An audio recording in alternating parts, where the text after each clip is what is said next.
कलितरतयः काञ्ची लीलाविधौ कविमण्डली वचनलहरी वासन्तीनां वसन्तविभूतयः कुशलविधये भूयासुर्मे कुरङ्गविलोचनाः कुसुमविशिखारातेः अक्ष्णां कुतूहलविभ्रमाः। कलितरतयः काञ्ची लीला विधौ कविमण्डली वचन लहरी वासन्तीनां वसन्त विभूतयः कुशल विधये भूयासुः मे कुरंग विलोचनाः कुसुम विशिख आरातेः अक्ष्णां कुतूहल विभ्रमाः।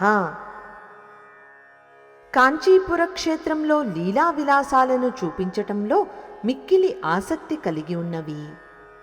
సత్కవుల నోట వెలువడే కవితా వాక్ప్రవాహాలనే మాధవీలతలకు వసంతకాలపు వైభవంలా మారి అవి అద్భుతంగా వికసించేలా చేసేవి.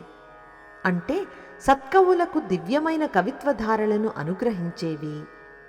పుష్పబాణాలు కలిగిన మన్మధుని శత్రువైన ఆ పరమశివుని కన్నులకు సైతం అమితమైన ఆశ్చర్యాన్ని మహోత్సవ కుతూహలాన్ని కలిగించేవి. లేడి కన్నుల వంటి సుందరమైన కన్నులు గల కామాక్షీదేవి దివ్య కటాక్ష వీక్షణాలు నాకు సమస్త శుభాలను మంగళాలను చేకూర్చుగాక. ఇప్పుడు మరొకసారి శ్లోకాన్ని చదువుకుందాం.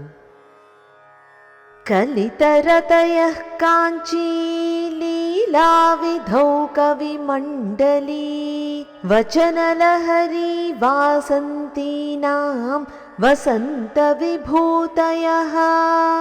कुशलविधये भूयासुर्मे कुरङ्गविलोचनाः कुसुमविशिखारातेः